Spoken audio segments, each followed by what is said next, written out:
बार सोचते हैं तब लगता है कि व्यापार तो अपने वाले क्या करते थे। किस चीज का व्यापार होता होगा अपने यहां पे, मैं बताऊं किस चीज का, शायद मैंने बीच में कभी बात की होगी। पाकिस्तान में जगह पड़ती है सिंध, कौन सी जगह, बहुत अच्छा व्यापारी केंद्र था, है ना, इसलिए सिंधी आज भी सारे व्यापारी हैं। सिंधी वो है जो सिंध में रहते थे, इसलिए कोई भी सिंधी को आप दुकान के अलावा कुछ ही करता नहीं देखोगे। सिंधी ना तो करे खेती, ना करे नौकरी, आज भी सारे के सारे सिंधी दुकान खोल के बैठे हैं, इसलिए कोई सिंधी गरीब नहीं है, क्योंकि पैसा एकमात्र चीज में है, व्यापार, ना तो खेती में और ना नौकरी में है। खेती तो घाटे का सौदा है, आज अपनी जो खेती है वो किसका सौदा है, घाटे का सौदा है। भले अपने कह दे कि कहने को अपने यूं कह देते हैं, नहीं नहीं हमारे तो खेत में बच ही जाता। नॉर्मल किसी किसान से पूछते हैं कि खेत में क्या कमाई है, ठीक है साहब खर्चा खुर्चा निकाल के 2 लाख रुपए तो छोड़ ही देता है। नॉर्मल खेत का कोई मालिक है, किसी के पास 15-20 बीघा जमीन भी है, थोड़ी सी ढंग की तो ठीक है, 2-2.5 लाख रुपए 3 लाख रुपए साल की बचत हो जाती है। पर बंदा क्या करता है, उसमें लेबर नहीं जोड़ता। खेत में अपने घर के 4 आदमी काम कर रहे हैं, यदि वो 4 आदमी खेत में ना काम नहीं करते तो कहीं और काम करते। आपने 2.5 लाख रुपए एक साल का इनकम की, तो 4 आदमी कहीं और जाके 2.5 लाख नहीं कमा के लाते क्या। आप जिस दिन अपनी मजदूरी जोड़ने लग जाओगे उस दिन पता चलेगा कि खेती में घाटा हो गया। अभी तक अपने इतना ही जोड़ रहे हैं कि बीज कितने का आया, ट्रैक्टर को वाले को कितने दिए थे, पानी वानी के कितने खर्च हुए इसके अंदर, और कटाई के कितने खर्च हुए, मार्केट में लेके गए उसके कितने खर्च हुए, और इनकम कितनी है। तो हम देखा कि यार फसल तो हुई थी इस बार 5 लाख की, और ये खर्चा हो गया था हमारे 2.5 लाख का, इसलिए अपने 2.5 लाख बच गए। इसमें मजदूरी का है खुद की, जो बाहर से मजदूर बुलाए थे उनकी मजदूरी तो आपने जोड़ ली। आप भी तो रीझ रहे थे, पच रहे थे पूरे साल इसके अंदर। आपके यदि खेत नहीं तो ये काम नहीं होता तो कहीं और काम करते, कोई दूसरा काम करते, 2.5 लाख रुपए तो वहां से लाते। तो खेती घाटे का सौदा हो रखी है पूरी तरीके से। खेती के अंदर कोई ज्यादा चीजें अपने बची नहीं। नौकरी, सच्ची सच्ची बात यह कि यदि कोई आदमी जिंदगी भर ईमानदारी से नौकरी करे तो घर रिटायरमेंट के बाद बनाया जाए। इन सर्विस कोई आदमी अपनी नौकरी के पैसों से घर नहीं बना सकता, ईमानदारी से करे तब तो। मरे नहीं बना सको, कैसे भी नहीं बना सको आप, इतने रुपए नहीं मिलेंगे आपको, रिटायरमेंट के बाद ही बनाया जा सकता है। इसलिए ये वाला भी यही है, पैसा एक ही चीज में है, व्यापार। भारत के साथ सबसे बड़ी दिक्कत यही हुई है कि भारत एग्रीकल्चर से डायरेक्ट मूव कर गया सर्विस, भारत खा गया इस बीच वाले को। उद्योग और व्यापार जो हो सकता था इधर गया ही नहीं, और जब तक भारत इसकी तरफ नहीं जाएगा तब तक बेरोजगारी की समस्या समाप्त नहीं होगी। खेती लोगों को रोजगार नहीं दे सकती, इस बात को अब स्वीकार कर लेना चाहिए। इसलिए अपने गांव वालों को तो पता चल गया, इसलिए भीड़ अपनी नौकरियों की तरफ आ रही है कि अब घर वालों ने कहना शुरू कर दिया, भाई रे इधर नहीं है, मतलब तुम नौकरी करो जाके। नौकरी का मतलब ही हमने बहुत गलत समझ लिया है। नौकरी का मतलब हमने सरकारी नौकरी समझ लिया है, और सरकारी नौकरियां भी बेरोजगारी तो खत्म नहीं कर सकती। एक साल में सरकार कितनी वैकेंसी निकाल देगी, भारत सरकार, सारी राज्यों की सरकार सब मिला मुलू के भी एक साल में 1 करोड़ वैकेंसी निकाल दे, होती नहीं है। 1 करोड़ थोड़ा 10 लाख वैकेंसी नहीं निकलती पूरे साल के अंदर, मतलब 1 करोड़ निकाल दे तो भी क्या सारे लोगों को रोजगार मिल जाएगा, और दिन दुने रात चौगुने। तो यदि अनएम्प्लॉयमेंट खत्म किया जा सकता है तो वो किससे किया जा सकता है, इसमें है। एक फैक्ट्री भी खुल गई ना किसी गांव के पास तो वहां के आसपास के सब लोगों की दूर है, बेरोजगारी दूर है, बाद में उससे संबंधित खूब सारे काम होते हैं और वो जनता अपने आप ही वहां पर लग जाएगी। अपने इधर जा ही नहीं पाए।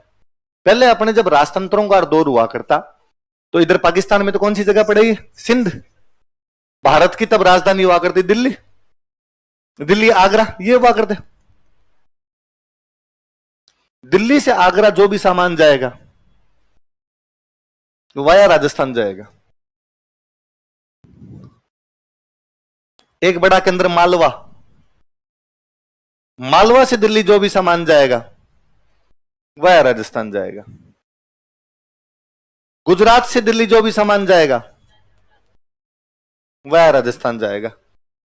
दिल्ली से मध्य एशिया की तरफ ऊपर की तरफ जो रास्ता जाया करता था, इधर अफगानिस्तान ईरान की तरफ जाता, वो भी उस टाइम का रास्ता तो वाया राजस्थान ही था। अपने मीडिएटर है, अपने क्या थे, अपने को पता था अपने तो कुछ है नहीं, तो अपने वालों ने ये कहना शुरू किया, इसको कहा कि तू इतनी दूर क्यों जाएगा, तू यहां पहुंचा। आगे हम इसको कहा तू यहां पहुंचा, इधर वाले से भी रुपए लेते, इधर वाले से भी रुपए लेते, और सीधा जाएगा और टोल टैक्स दे, वरना हम किसी को जाने ही नहीं देंगे। आप कभी यूं इमेजिन करके देखना कि यार जैसलमेर का राजा टैक्स लेता था, जैसलमेर में राजा आ रहा है, 1155 में जैसलमेर की स्थापना हुई, 1947 में राजतंत्र खत्म हुआ, 800 साल राजा रहा है, सिस्टम चलाया, उसके बाद टैक्स था। तो किस बात का था टैक्स? खेती तो आज ही नहीं हो रही, उद्योग धंधे आपके थे नहीं, फिर वो चल कैसे रहा था? जैसलमेर बहुत बड़ा व्यापारिक केंद्र था, बहुत बहुत बड़ा व्यापारिक केंद्र था। उधर से आने वाला एक एक माल जैसलमेर चेक होके जाता था। ये बीच वाली एक्साइज ड्यूटी यदि किसी स्टेट को सबसे अधिक मिलती थी तो किसको मिलती थी? वरना यार जिस आदमी ने यहां पे राज्य स्थापित किया होगा उसको सांप थोड़ी खा गया, दिमाग थोड़ी खराब हो गया, जहर थोड़ी घुस गया कि एकदम बियावान रेगिस्तान जंगल के अंदर जाके स्थापित करे। पर वो जानता था कि ये रूट है, ट्रेड रूट है, ये जो जाएगा वो पैसे दे जाएगा, मुझे बिना पैसे दिए यहां से कोई नहीं गुजर सकता। इसलिए अपने राजस्थान का इस ट्रेड वाले मामले में बहुत शानदार चीज थी। अब शेखावाटी साइड के अंदर छोटे छोटे कस्बे हैं, नवलगढ़, मंडावा, डूंडलोद, सरदार शेर, राजगढ़, ये सारे व्यापारिक केंद्र थे, मंडियां थी। उधर से सामान मंगा के ये रखते, फिर आगे पास करके आते, उधर का सामान लेके ये रखते, फिर आगे पास करके आते। सब जगह मंडियों का काम था, कोई ना कोई रूट उनके बीच से होकर निकल रहा होता था। अंग्रेजों ने आगे कुछ ही नहीं किया। देखो मतलब एक चीज से कैसे सिस्टम चेंज होता है। अंग्रेजों ने आगे केवल एक काम किया, केवल एक काम, भारत में एक नया बंदरगाह बनाया, बॉम्बे। कौन सा बंदरगाह बनाया? जिस दिन बॉम्बे बंदरगाह बना हम लुट गए। ये सारे लैंड रूट है। कैसे रूट है? बॉम्बे बंदरगाह बनते इधर जाने वाला, सिंध जाने वाला, मध्य एशिया जाने वाला पूरा व्यापार सी रूट पे चला गया। अब यदि आपको सिंध सामान भेजना है, बॉम्बे से कराची 35 किलोमीटर है। क्यों ये 500 किलोमीटर का सफर तय किया जाए? समुद्र के अंदर अंदर जाओ, सीधे समुद्र के अंदर अंदर जाके दे के जाओ। अब आपको मध्य एशिया सामान भेजना, डायरेक्ट ही जा रहा था आपका, अरब सागर क्रॉस किया ना, उधर से सीधे सीधे आगे निकल जाओ आप, फारस की खाड़ी में घुसते हुए। एक बॉम्बे बंदरगाह ने हमारा सब कुछ तबाह किया। और जब बॉम्बे बंदरगाह बना, हमारे ट्रेड रूट पूरी तरीके से खत्म हो गए। अब ट्रेड रूट तो खत्म हुए, कोई बात नहीं है। अब वो व्यापारी जो हमारे यहां पर बिजनेस किया करते थे, उन व्यापारियों को अंग्रेजों ने आके कहा, अब तुम्हारा क्या होगा कालिया, इतने दिन तो पैसे कमाए थे, अब कहां जाओगे तुम? साहब और कोई धंधा करेंगे। अंग्रेज खुद बाणीय थे, वो जानते थे कि बिजनेस बाय ब्लड है। जिन लोगों ने परंपरागत रूप से बिजनेस किए वही कर सकते हैं, बाकियों से बिजनेस की पार नहीं पड़े। अपने जानते हैं इस बात को, अपने से बिजनेस नहीं होगा। इसलिए अपने को बताया किताबें अंतिम इलाज है। खेती हो नहीं, बिजनेस का दिमाग नहीं चले, तो फिर दिमाग कहां चला सकते हैं? अपने किताबों के अंदर चला सकते हैं। पर मेरे को खूब सारे लोग आते हैं कि आपको कोई बिजनेस भी कर लेना चाहिए, पर मेरे आज दिन तक समझ में नहीं आई क्या पूरी जिंदगी किताबें पढ़ी थी यार, इसके अलावा किताबों की दुकान खोलना है क्या? तुम्हें भले ही खोल लो।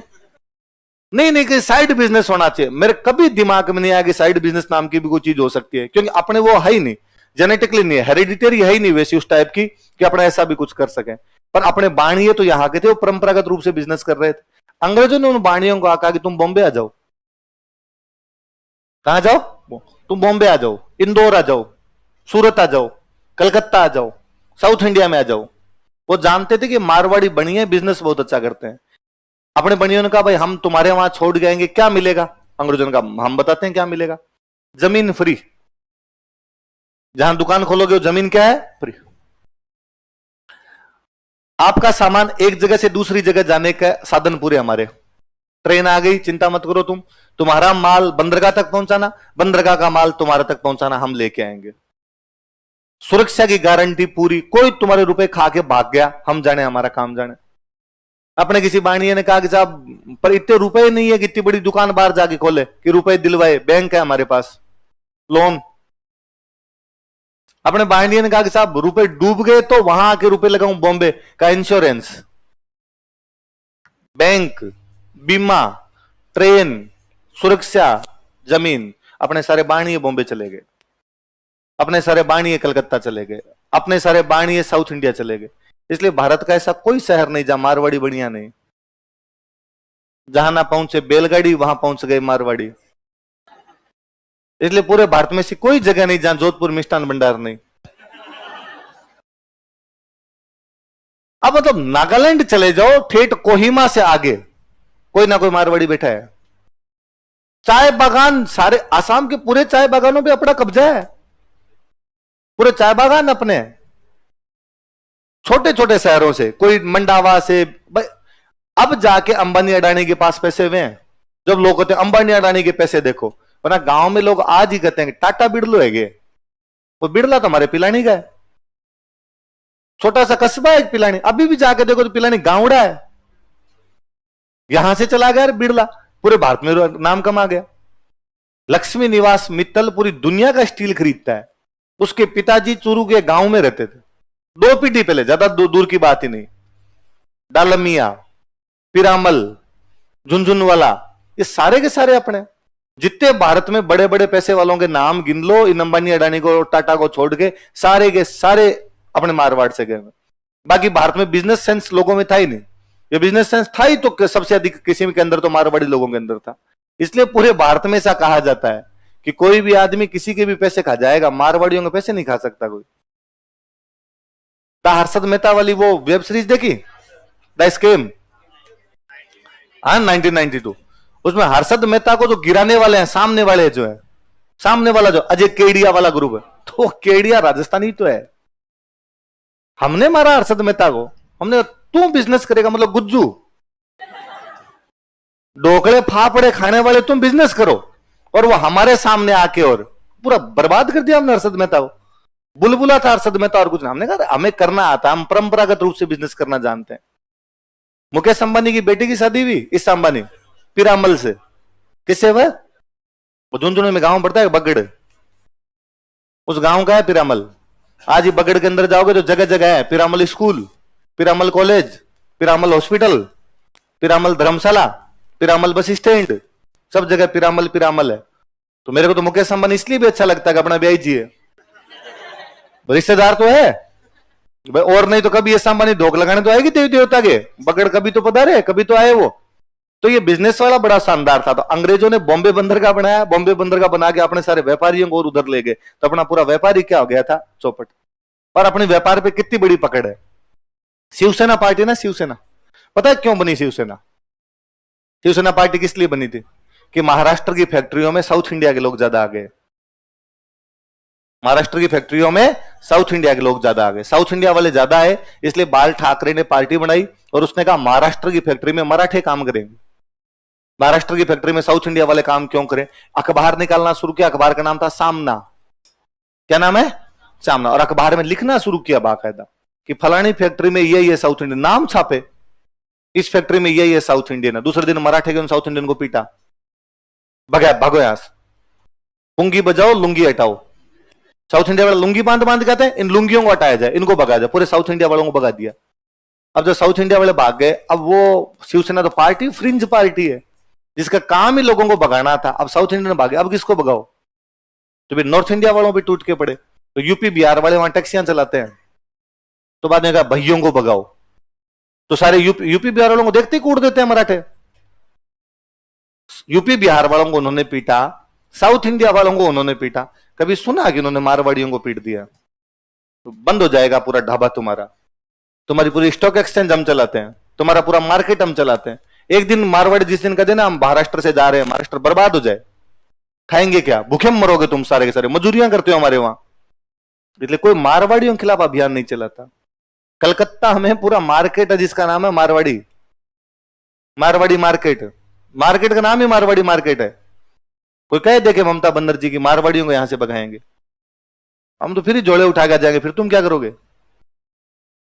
मारवाड़ियों का शानदार वाला बिजनेस पे कब्जा है, पूरे भारत में ही कब्जा है। अपने बिना भारत के बिजनेस को तो सोचा ही नहीं जा सकता। अंग्रेजों की रिपोर्ट है एक, उस रिपोर्ट में एक लाइन है साफ साफ कि महात्मा गांधी के आंदोलन से मारवाड़ी बणियों को अलग कर दो, कल ये आंदोलन खत्म हो जाएगा। महात्मा गांधी के आंदोलन से मारवाड़ी बणियों को खत्म कर दो, आंदोलन कल। भाई साहब सारे पैसे तो बजाज ने दिए, जमनालाल बजाज का पैसा है पूरा का पूरा। बजाज ने पैसे दिए इसलिए आज तक हम कहते हैं कि गांधी जी का 5वां बेटा। क्यों? गांधी जी खुद के 4 बेटे, चारों बाप के बेलखने हैं। उन तो बाप को कमा के दिए नहीं, बाप को कमा के किसी ने दिए तो वो कौन था? कहते जमनालाल बजाज ने गांधी जी को खाली चेकबुक दी थी कि बापू जितने पैसे चाहिए, जहां पैसे चाहिए काम करो। और बजाज ने एक एक बाणिये को जाके कहा था कि भारत की नेतागिरी आज तो आज दिन तक की ब्राह्मणों ने या कि राजाओं ने, मतलब या तो ब्राह्मण नेतागिरी कर रहे थे या क्षत्रिय नेतागिरी कर रहे थे। पहली बार बाणिया कर रहा है, गांधी जी बाणिये थे, इसलिए गांधी का सहयोग किया जाए। इसलिए बजाज के साथ में बिड़ला, एक साइड में बैठता बजाज और एक साइड में बैठता बिड़ला। घनश्याम दास बिड़ला ने गांधी जी खूब सारे रुपए दिए।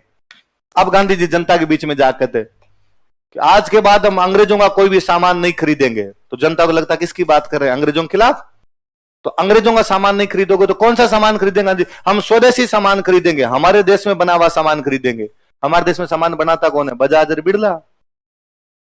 बजाज बिड़ला सामान बनाते। अब गांधी जी ने आगे कहा कि बिक जाएगा तुम्हारे वाला माल, चिंता मत करो। गांधी जी दूसरे दिन जाते खुद ही, कितना आवार है?